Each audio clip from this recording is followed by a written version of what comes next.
All right, quality tools part 9. Not sure what to call this one. I'll figure it out by the time the video gets uploaded. Obviously, I'll have to have it titled. But say I have, old Honda, Acura, maybe it's parked outside for a while, and I know I need to change the brakes.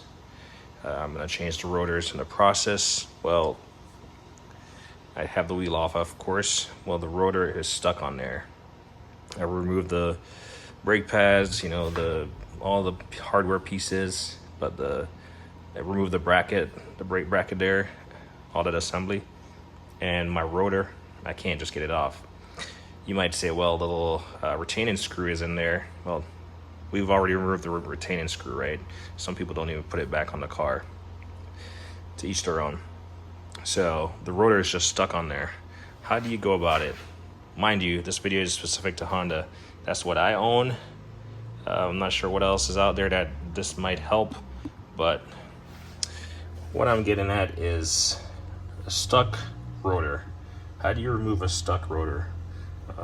Mind you, like I said, this is applicable to Honda, but there might be little tidbits from this whole segment, quick little video that might help someone else, right, in their situation.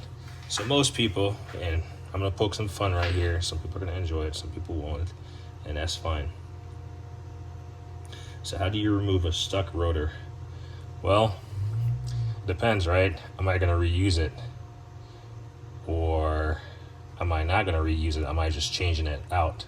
Why is it stuck? I might add that if it's stuck, regardless if you're gonna reuse it or not, you probably wanna clean up the face of the hub and probably clean up on the inside of the rotor. Not grind it down out of spec, but just clean up any type of buildup of rust or residue or anything, right? So our rotor is still stuck in this situation. What quality tools are we gonna use? In front of me is an array of stuff, and I'll kind of touch on it. So those rotors, at least on the Hondas, it has that retaining screw for that Phillips screw that, like I said, most people leave in there, most people take out. I'll take it out and I'll put it back. That's just me, because I have the tools to take it out. I also put NICs on it, so next time I should just use a regular screwdriver, right? Aside from that, you're gonna have, I want to say it's 2 additional screws or 2 additional holes that there's nothing in there, right? And so what most people will do when they have a stuck rotor, I don't know if they're gonna reuse it or not, but hey, say it is mine, I'm not gonna reuse it, right? It's stuck on there. I might reach for a hammer. I might reach for my 17-ounce hammer. Now, that's not gonna do me any good. This is really just to poke fun at folks who give people a hard time about claw hammers in their toolbox. I literally had to go out of my way to grab a claw hammer. But the point is, use a beefy hammer. Use a small sledgehammer, a 4-pound, 8-pound sledgehammer. I literally have a drawer over there of hammers in case anyone is doubting my doubting the fact that I have the appropriate tool for the job. But this is also appropriate for certain jobs, which I tend to do all those jobs anyway. So yeah, grab a hammer, hit it on the face, right? Hit the face of the rotor. Tap it at the bottom, at the sides. I'll just make an honorable mention while I'm here. When you're tapping it, regardless if you have the thing on a lift or maybe you have it on jack stands on the ground, always put at least 1 lug nut on just in case that thing releases. You can just thread it on partially. It doesn't have to make contact with the rotor or anything. Thread it on partially. At least it shouldn't make contact with the rotor because the wheel is missing. Thread it on partially, so in case that rotor releases with some pressure, this is going to retain it and it's not going to fall, right? So take that point. So give it a couple of love taps at around the perimeter. You could potentially stick something in that little, I want to say it's like a cooling fin of the rotors, the little center divides. And then if you don't, say you're going to reuse that rotor, you could tap that device, say, I don't know, maybe you can fit a punch or something in those little slots, and then you can tap the punch, I don't know, I'd probably be mindful because then this might get stuck in there. It also might deform the rotor, depends on how hard you're hitting this thing. Let's just say it's a junkyard rotor that you're trying to reuse in this case. I don't know. So give it a couple love taps. That's not doing anything. All right. You know, wail on it, whatever. It's not coming off. The next option would be, most people take the opportunity to use their air hammer. In this case, for all the people that were hurt, I got some snap-on for you. Plus, I got some snap-on music sitting in the background. Use your air hammer. Give it a couple taps, you know, around the surface, the outer surface of the rotor. See if that's going to free anything up. Break loose that rust. You know, still no good, right? The thing that I have found that works, and it brings me back to the talking about those two little holes that are on there. If you look inside of those holes are aligned.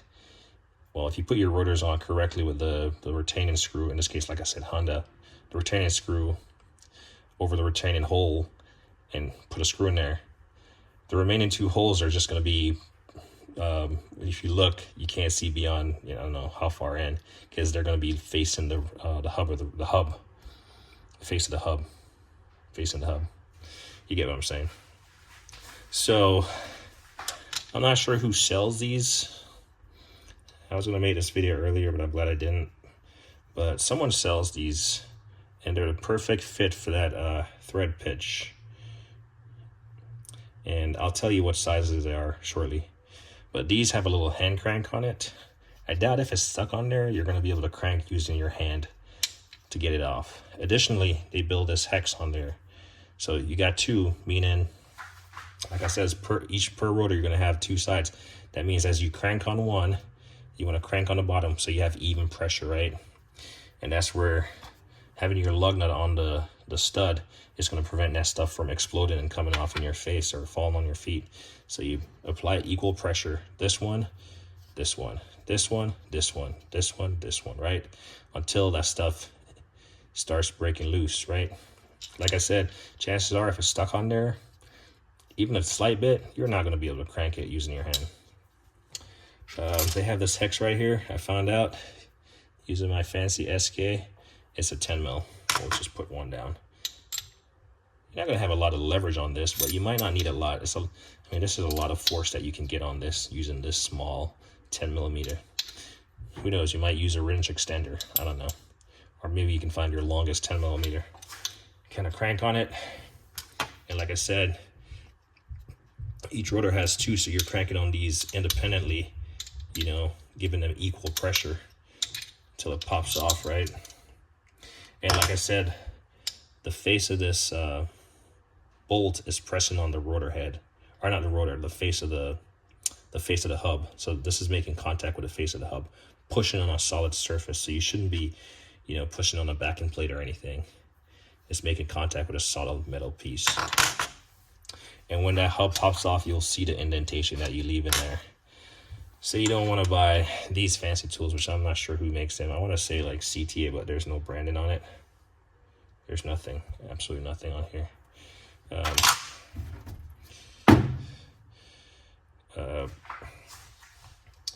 You can go to your local hardware store and pick up 2 bolts like this. Let's see.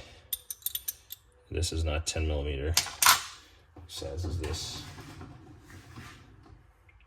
So you could potentially get an open-ended wrench. Nope, it's not gonna work.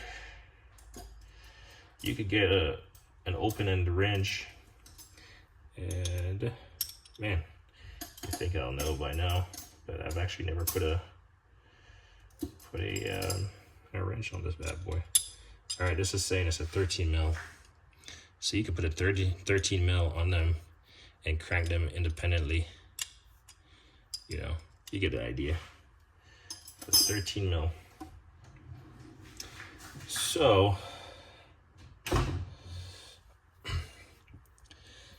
where I could get a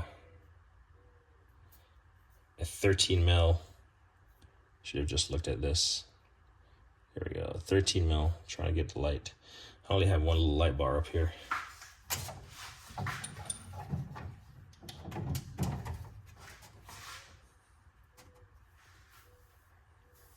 Try to get a little bit more light. You can get your 13 mil. In this case, I chose 1/2 inch drive because if it's stuck on there, I want a big boy. Get my 1/2 inch drive, 13 mil, put it on the head of it, and do the same thing. Right. In this case, I just brought out my big 1/2 inch drive for some leverage for demonstration purposes. And I'm gonna get it on there. And I guarantee if I use something with this much leverage, I'm gonna break it off. But I don't wanna break the thing in the rotor at the same time. All right. Also, I would not use an impact to run them in. I would not just go wailing on this. I mean, if it's my last resort, then I might, but chances are I might break this at this weak point right here. As it's pushing on it, I just might break it. Also, when you're doing that, make sure you wear some kind of eye protection. Additional safety tip, right? All this information is free. So what size is this? Or this, if you can find it. So I got this nifty thing right here called a thread checker. It's kind of like the mobile version of the ones they have at the hardware store. But I already found it. So these things have first of all, there's a metric one, and then there's a SAE one. And they come on this little string. They're awesome. I was watching a toolbox store video today, and the guy actually had one mounted on the wall at the hardware store. I kind of want to get that one. But anyway, let's just check this. I've already done it. Here is the size. It's not going to show up. It's basically an M8 times 1.25. See if I can. There we go. M8 1.25 is the size you're looking for. And if you don't believe me, check this out.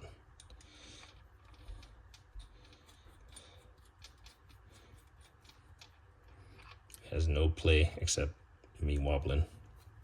All right, so we'll do that one.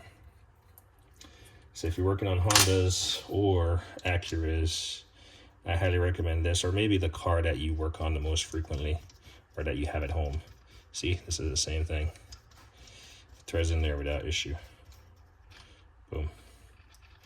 And this is, if this was the screw into the rotor, you basically screw in and then eventually the rotor is going to pop off. Last resort, you can apply some heat to the face of the rotor, but I mean, that heat is going to be transferred into the hub, and then you got your wheel speed sensors and all that stuff. And that would be a lot of heat to apply to that stuff. So I don't even have heat as part of an option here. But the main part of this video is not the claw hammer or the air hammer. Everyone takes the opportunity to use a air hammer if they can, because I mean, how often do you use an air hammer? So if I remember, I might use an air hammer. But I have definitely tried this, and I don't think I realized this was on there, and it wasn't working for me. And I took this to the hardware store, checked the thread, or I might have checked it here using this. Went to the hardware store and I bought these. And as you can see, they've been used before. Because on my Acura TL, they weren't rusted, they were just on there for a while, so they took a while to get off. So like I said, in review, I would not use an impact. I could get away with a 3/8 or a 1/2 inch drive. This is all your preference. The longer, the bigger, the more, more action you're gonna get. This stuff, highly recommend picking up a set of these regardless if you do automotive and or any type of DIY. These, I'm not sure who makes them. I mean, this stuff is like, it has two options to crank on it. This one has one, basically this, 1, 2. So I would say this will do the purpose. This will do the trick. I'm not sure the hand stuff is gonna really make sense. Sorry, I'm just going through this, make sure I covered all my bases. Wrench, yep. Safety, put a lug nut on there. Just tighten it by hand. You don't have to like impact it on there. Air hammer, use it if you have it. Obviously use it with a something with, you know, a large face on it, not like a, I mean I wouldn't go use a, see, I wouldn't necessarily go use a chisel bit on there. That's just, yeah, that's asking for trouble in my opinion. And then yeah, don't give people shit about tools they have. All right, as me always say, like and I hit the thing.